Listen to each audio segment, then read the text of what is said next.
Greetings, I am Pillar Nexus, the Ancient Gladiator, and today's Pillar Talk episode is thoughts on how to run a game store. I've seen a number of them come and go. I've been in a few, and some town, some next town over, some over in the city where I was living with my dad for a while. Just some thoughts on how I've seen things go and what I've learned about how they ought to go and everything else. So the first thing you need to run a game store is money. You you're running a business, you gotta put money in to get the money out.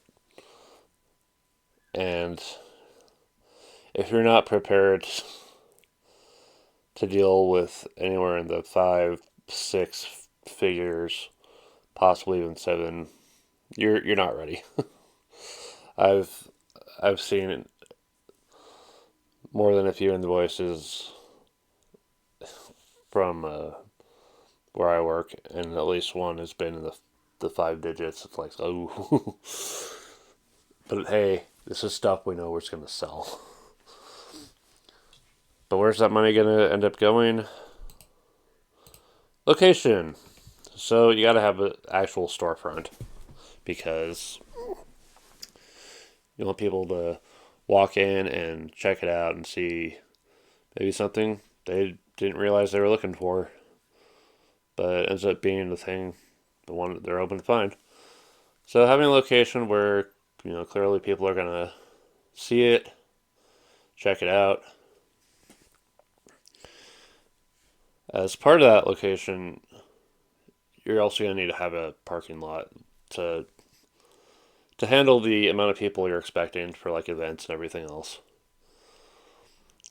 On the actual inside of the location is all the setup of needing to have a counter, the register, glass cases for the stuff you need to kind of protect, general shelving for everything else that can just sit out.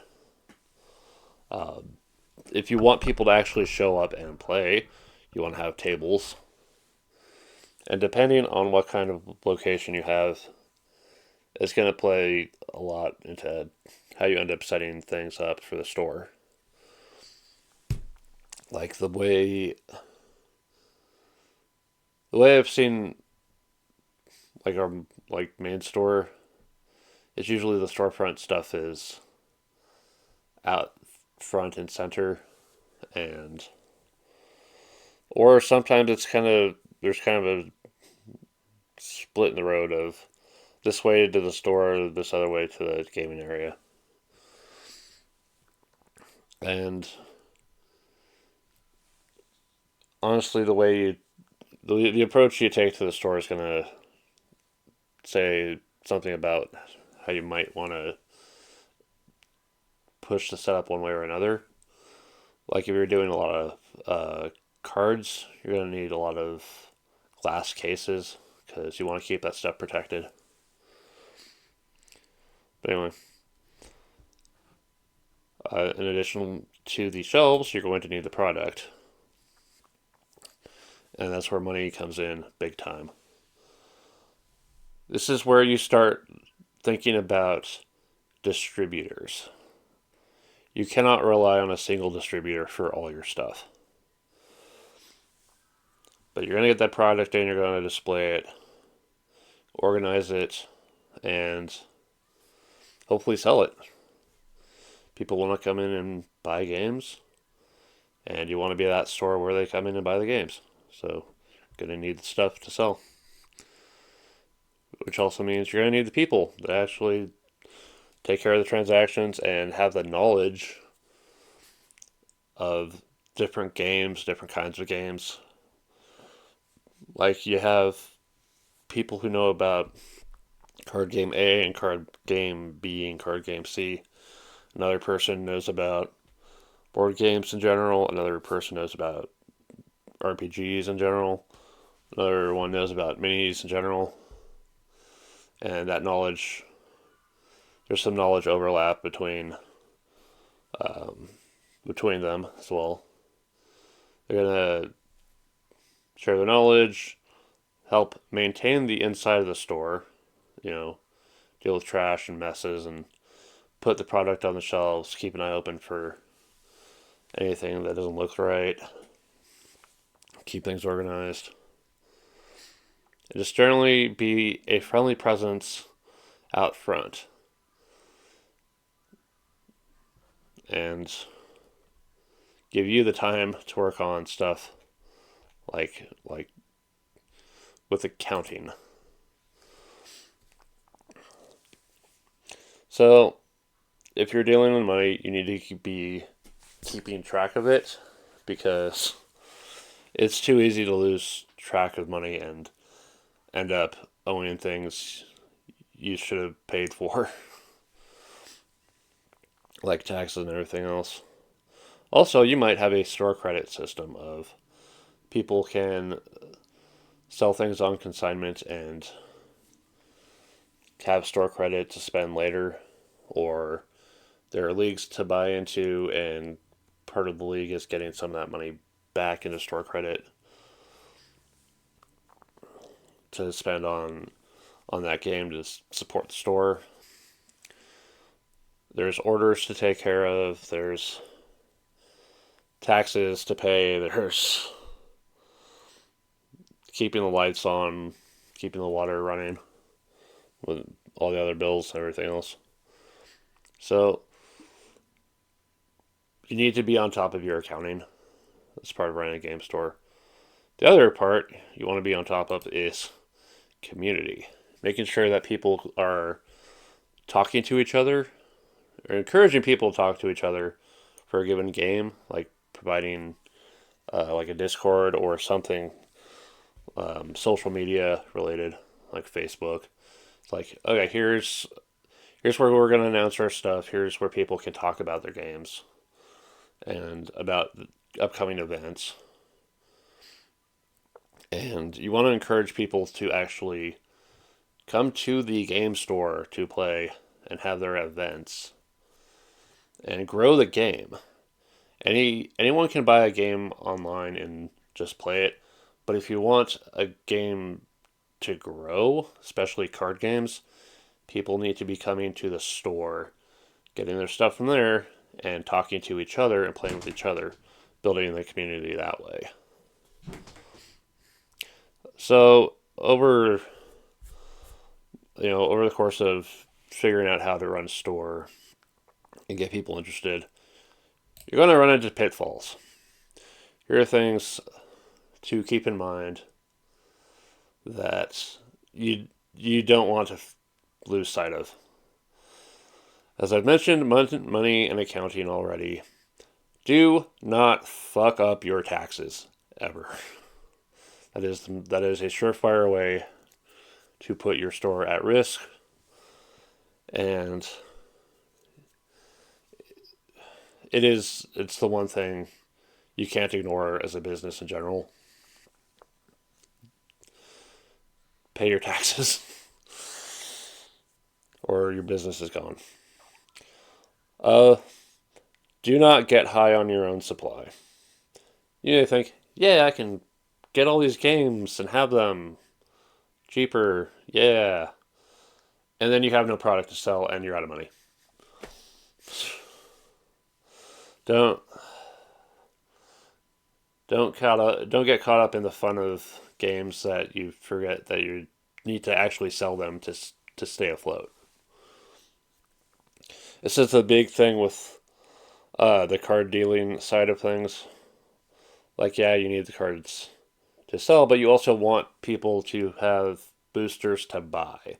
And if you're the one buying all the boosters, then people aren't buying them themselves, which also puts money into the business.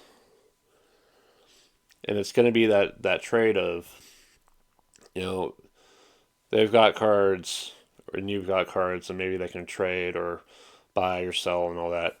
That secondary market side of things has a lot of money potential there as well. So you don't want to screw yourself out of that chance. I would say nepotism, but at the same time, there's sometimes the one person who's working there and related is also one of the most competent and capable people there because they are passionate about what they're doing at the store. So if you're going to hire any kind of relative, they need to be at the top of their game on understanding a game or two that they can be knowledgeable about and actually managing other people and running the store and talking to people and all that.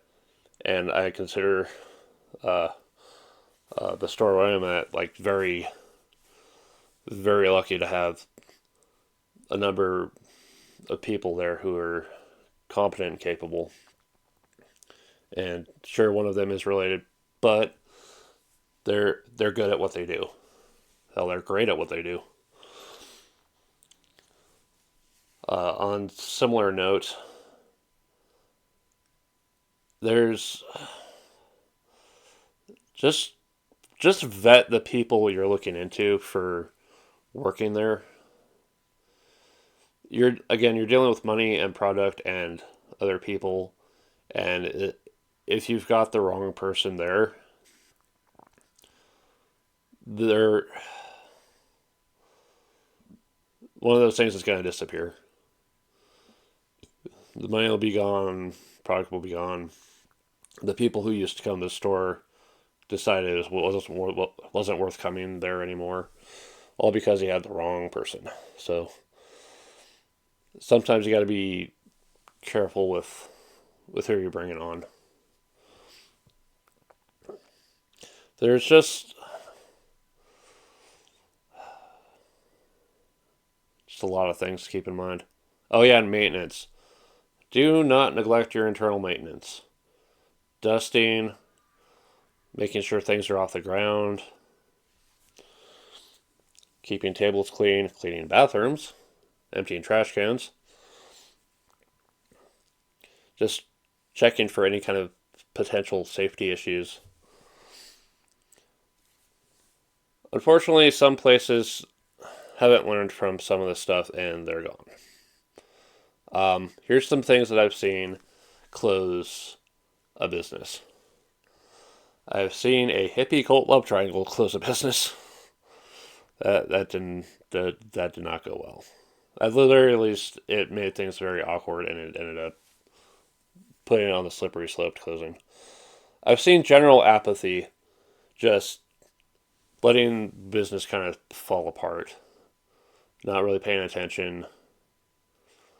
Do not get wrapped up in stuff that you forget to pay attention to your security or your inventory. Just get your head out of whatever computer you're on and look up and just pay attention to people, you know? I've seen people passionate about working for a place get screwed over from a distance. Just that's why you make sure your accounts are yours. Your accounts for running the business are yours, and no one else can screw that up.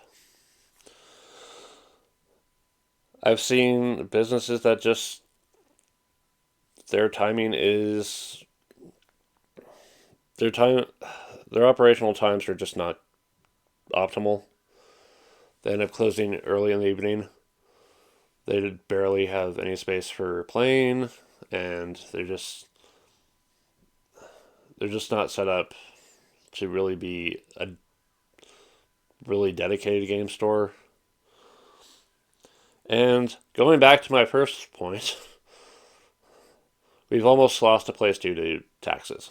Do not fuck up your taxes. But yeah, just overall pay attention to the way you're doing things and make sure if things aren't going the right, that you think it over a little bit better. Anything else? Just pay attention to stuff and things should work out. Try things. Don't be afraid to try something, but also measure how it's impacting the store and the community. And if it's not working out, drop it. But yeah. Uh, just just put some thought into it if it's really what you want to do before you actually do it. Because you know what? A physical game store in this day and age, it can be a real challenge, but I think it's worth it for the community, for the money. It's gonna be a challenge, but it's a challenge worth taking up sometimes. If you if you've got the right location and the right people and everything else, the right community, should be good to go. All right. Well, let me know if you've got a game store yourself and how that's working out for you and some other lessons you would like to impart in the comments below. All right, thank you very much for watching. This has been Pillar Nexus, the Ancient Gladiator, and I'll see you next time.